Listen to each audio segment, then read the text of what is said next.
This is Author's Beat, where you meet fascinating writers and discover their books.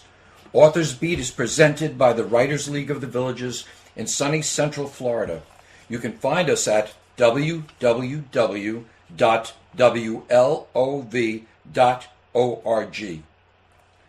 I'm Mark Newhouse, your host. She was a marketing director, she was a teacher, an administrator, and now she's put her expertise to work with a brand new book called The Incredible Book Launch, a do-it-yourself marketing plan workbook. Who is our guest? It is none other than Linda terBurg. Welcome, Linda. It's good to see you here. Well, thank you, Mark. It's so good to be here. Thank you for inviting me. It's my pleasure. You have a very interesting background. Could you tell us a little bit about some of the things you did before you wrote this book? Sure, I'd be happy to. As you said, I was an educator and an administrator in the public school system for about 35 years. Loved every minute of it. I worked with special needs children. Oh, I love working with special needs children. I do too. I miss it. I miss it. You do. And I loved the children. I loved the families. So that was a really wonderful opportunity. And then I got to branch out into a lot of different things. I sold real estate for a while. I worked as a personnel trainer for a pretty large collection agency. I trained 60 I don't want to know about that part. I didn't see your name. No, it's not on there. Yeah, and just had a lot of fun things. Started some businesses, taught college level drama and children's lit for a while. I just really had lots of opportunities in my life. Tell us a little bit about your book. What makes this book so unique? I believe what makes it unique is that it's not an overpowering marketing book.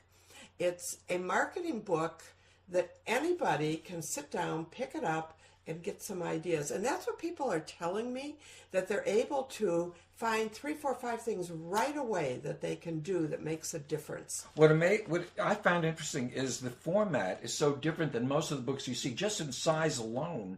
It reminds me of school workbooks. That's kind of the format you were going for, wasn't it? Absolutely. I believe what I tried to do, I also have an MBA in marketing. And oh, sure, brag about that. Well, yeah. But so I put that together with my teaching background. It made just such a great duo. And so I wanted people to be able to follow something very easily. So putting together the workbook style where you can sit down, check things off, make notes to yourself. I think it's much easier than some of these overpowering books that go chapter after chapter after chapter, and people go, what are they talking about? So I tried to combine my best education tools with my best marketing tools to come up with something that was very user-friendly. I especially like the format of it. Even in your introduction, I think, says a lot. Would you mind reading your introduction to us? Sure, I'd be happy to, Mark. I'm going to tell you a little bit about how the book is laid out. This is a little bit of it on how to use this book. Great. Okay, this book is laid out with a monthly plan on the first page of each chapter. The following pages in the chapter give you ways to accomplish each task. Usually there's 1 page per task. Because this is a workbook, check off your accomplishments with the date they are completed. You'll find a spot or 2 empty each month to add any additional marketing activities you feel are particularly important for your individual plan. So you actually leave room in the book for them to add their own thoughts and ideas. Yeah, that's why at this point we haven't even put it on Kindle, because this is a book where you're going to sit down and use as your guide. You're going to write things. You're going to put your own ideas in. The next paragraph talks about Go ahead, read it, please. Thanks. This book, this plan is not set in stone. Every book is different. Every novel is different, and a cookie-cutter plan may not work for you. However, it can give you the framework you need to improvise your own plan. The plan each month will list a first, second, and third activity I feel are the most important. If you do anything for that month, these activities would be my choices. Then it talks about a calendar at the back of the book. Let me go back to that. Sure. In other words, you actually prioritize for the author which of the many suggestions are the most important for them to do? Exactly. They're the ones that I found when I worked as the marketing director for Fireside.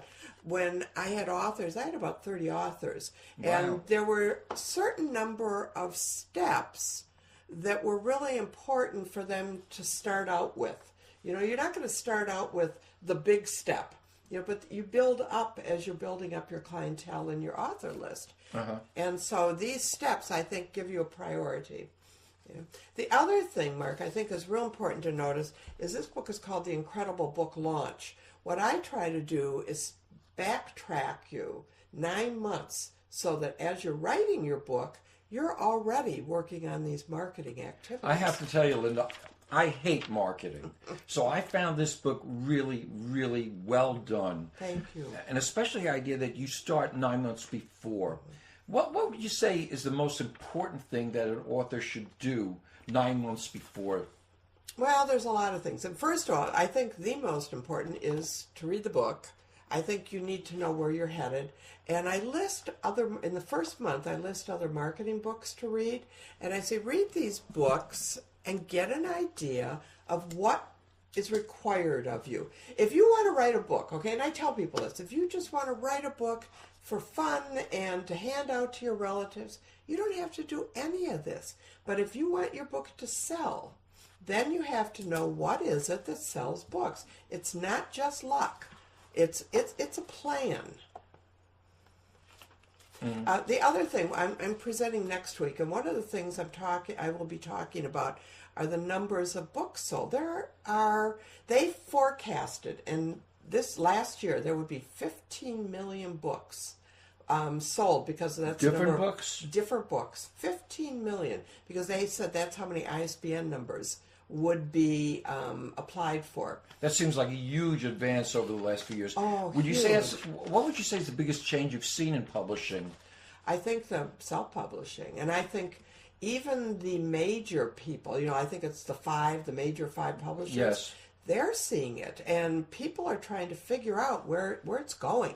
They don't even know where it's going. Everybody's trying to step up and say, this is happening or that's happening. Simon & Schuster just opened their own self-publishing house because so many people are self-publishing. And there are traps in the self-publishing industry as well. I mean, I've had people call me up and they've said they've spent a fortune on publishing books. So I think a book like yours is a must before anyone really does publish a book. And I think you're right. There is a difference between someone who's writing for themselves, which is perfectly fine. Perfectly great, yeah. Yeah. And someone who is self-publishing. But I think people have to be aware of the traps. Absolutely, Mark. Absolutely. And this book will give you a little bit of an idea of traps not to fall into. Not so much for self-publishing, but for marketing. For marketing. I know people that have spent thousands of dollars on marketing and have said, hey, I got one phone interview. And that was it. From all that money. All that money. And so right up front, I tell people, be sure you know what the outcomes are. If you're getting someone to market for you, that's great. There's some fabulous people out there. On the back of your book, you have a list of some of the things you include in your book. Could you go over that with us? Sure. One of the things is just using social media to make your book stand out. Now, that's a huge change. Huge. Now, when you talk about social media, what is it we're actually referring to? Well, we're referring to the internet, and we're referring to all the ways of getting on the internet to let people know you're out there. You could be looking at Facebook. You could be looking at Facebook fan pages. You could be looking at Twitter. And all this is included in your book. Yes. LinkedIn and Pinterest, which is the newest. One of the newest guys on the block. I like it. Lots of fun. Why do you like it? I haven't even used it yet. Oh, you should use it. It's so fun. You could put everybody's book cover up. So Goodreads, matter of fact, one of our Writers League person sent me an email and said, I posted your book on my Pinterest. I have Linda Chapman's book on mine. I have Linda Rosenbaum's book. We did an interview with Linda Chapman a few weeks ago. Yes, and I'm trying to get people to give me your book cover, and I put it up as a great read. And so I think it's a nice way for us to post and to help each other. And I think that's one of your interesting themes, too. You talk about authors helping other authors. Yes. And I think that's a very interesting idea because I've come to the point now where I believe instead of looking to sell books, we should be looking to promote authors. Absolutely. Because there are so many books out there. Yeah. You know. You've done a good job with that, Mark. Well, you really thank have. you. But this show's not about me. I know, but you have. Now, the second thing you talk about is tips and resources for contests, reviews, and I like this one, speaking engagements. Yes. Now, this is something you're doing quite a bit of now. I am. And if you look at the tiers, I've kind of put things into 4 tiers. Your speaking engagements is kind of your 4th tier. You kind of build up. You look first at all doing your emails, then you look at your social network, then you look at your speaking engagement, radio, TV, and lastly, your speaking engagements. I think for any author, this is a great way to get out there, meet the public, see what they're looking for, get their feedback, and sell your book. I especially like one thing you say, too, that an author should look at themselves as being an expert at something. You have a very nice chapter on that. Thank you. And in a sense, you've become an expert, haven't you? I have. I from the year and a half of marketing for the book company, I did marketing bits and pieces as an administrator for the school district, but nothing like what I did for Fireside. But you did a tremendous amount of research. Tremendous amount. And what's happened here is you've consolidated research into this book, which I think is fantastic. Right. You also talk about a press media kit and where to send it. Now, what exactly is a press media kit? It's a way of presenting you and your book very professionally. And it includes 5 things. It includes, let me look at my thing. We're going to look at your author bio. We're going to look at your book covers because you give copies of those. You want to look at a press release, and you'll put one of those together. You want to look at 10 questions. I say 10 at least. And you want to put that right there in that press release. And all of this is in your book. Yes, how to do it. What's the hardest part, though? I mean, a lot of people I know say, I can't get press releases.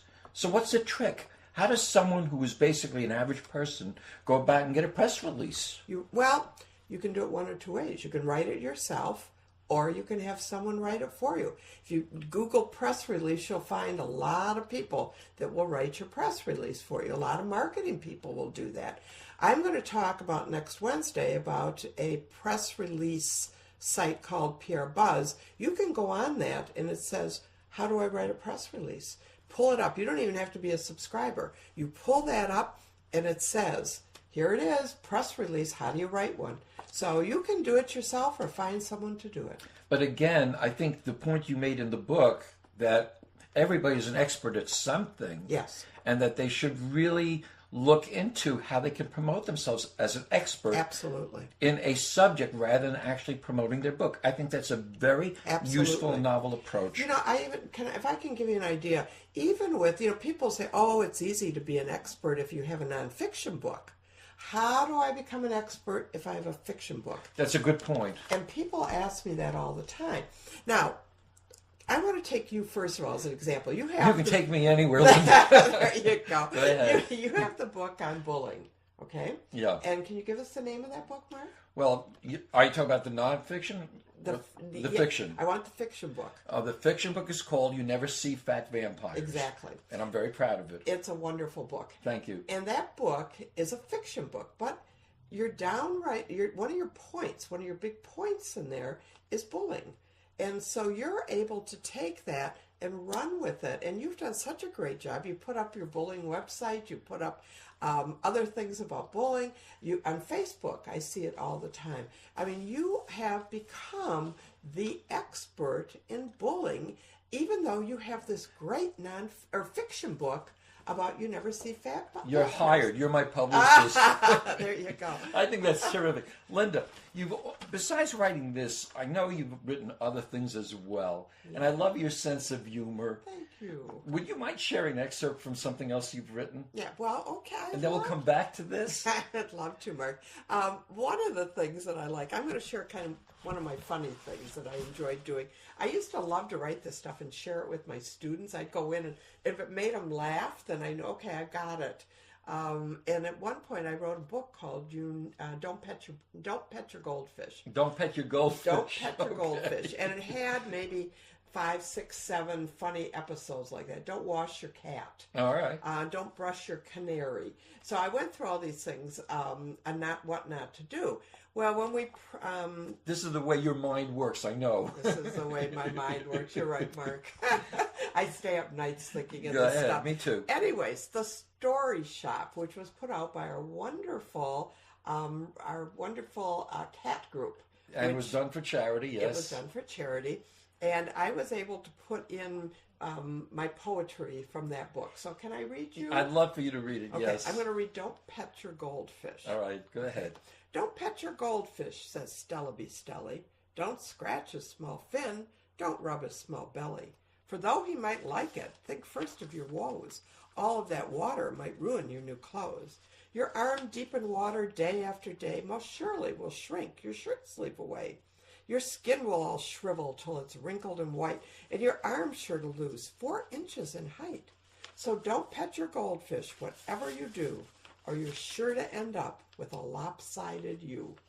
So, and you have quite a few of those, don't you, Lou? I do have quite a few of those. And I understand you also wrote another book, which is an award-winning book. Yes, I do. Can you tell us a little bit about that? That one's not published yet, is it? It's not published, but we are reworking with it. I wrote it with a co-writer from the cat group. Okay. Barb Fizzler. Barbara Fizzler, yeah. Barbara Fizzler. We both wrote this book together and had a lot of fun doing it. It came from a short story that I had submitted to you, and you gave it right back to me and said, this is not a short story, this is a book. Yes. And so Barbara and I worked together, and it's called A Neighborhood to Die For. Book 1, How the Ghost Stole Cincinnati. And in its first draft, tell us what award you won with it. We won, not last year, but the year before, we submitted it in the Florida Writers, and it was the Royal Palm Literary Award, and we won 2nd place for middle grade unpublished fiction. Well, I hope you're going to enter this book in the nonfiction category of published, because I really think it deserves that kind of recognition. Let's go back to writing a little bit. Okay. You know, you were talking about the fact before that it isn't that important whether you're published or not published. So I want to go back to that idea. Why do you write? What satisfaction does it give you? Oh, it gives me a lot of satisfaction. I never remember not writing, and I believe it helps me. It's when I see it in print, or when I see even a chapter done and I print it off, to me, that's in print. And I'm very excited that I'm able to put that together. It is a real sense of finishing something. Just like when you looked at the refrigerator the first time and saw your first story up there, right? Exactly. Yeah, exactly. And I know you have a funny story about your writing ability. I do.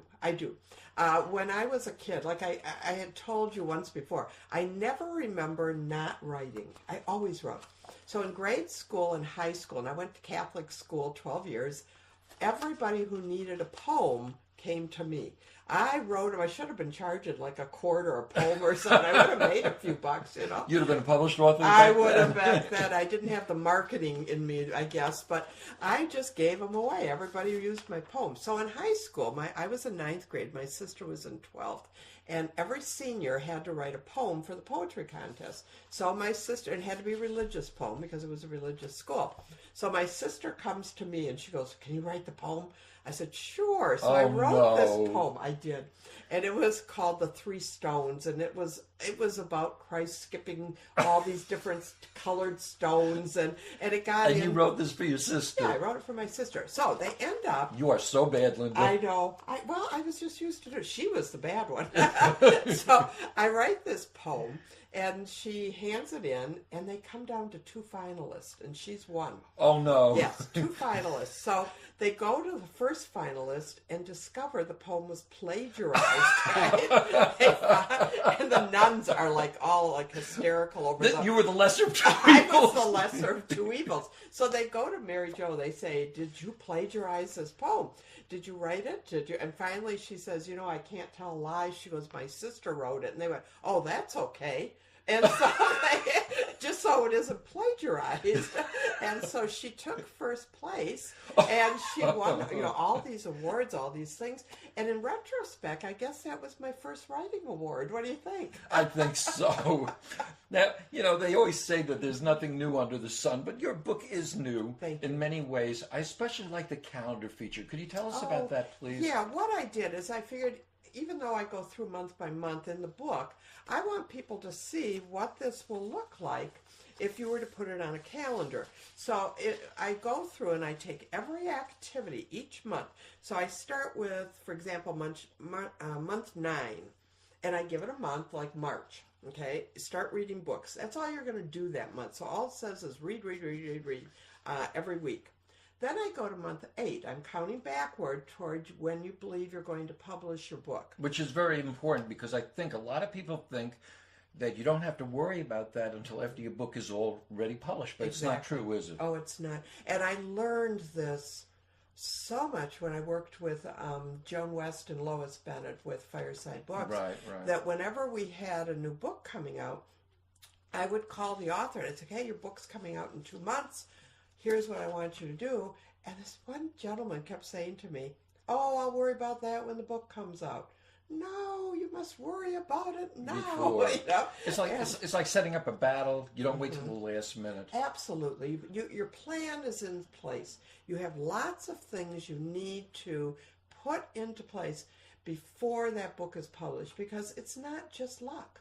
I think I read another statistic, and with all the books being published today, I think 2 years ago it was 3 million books. About 900,000 of them were published through the big publishing houses. But that's changed too. Oh, absolutely. But what they say is that 90%, 95% sell less than 100 books a year. And that's because people don't have a plan. Writers want to write. They are passionate. I love it. Yes. But it's work. It's work to market. We have to make them passionate now, not just about writing, but about getting out there and promoting themselves. Even with traditional publishers, that's become a requirement, hasn't it? Absolutely. They're saying now that the marketing departments in traditional publishing are being cut everywhere. I have a couple friends that said to me, boy, I wish I'd published this myself, because I'm doing all my marketing. They're not doing anything. Right. Even some of your big name authors are self-publishing, because they're not getting very much marketing help. Of course, if you're, like Stephen King or somebody, I'm sure you're getting some marketing help. That would be my guess, Stephen. Well, your name, if you're a celebrity, is easier, of course. Linda, I want to go to one other thing. Okay. What do you find is the most difficult thing about writing for you? Time. Finding the time, carving out the time. And then being solitary. That you're working by yourself all day, and you're in a little room writing, which is one of the other things you talk about too, setting up groups to help you. I think you call it a mind group. Is it called mastermind group? A mastermind group.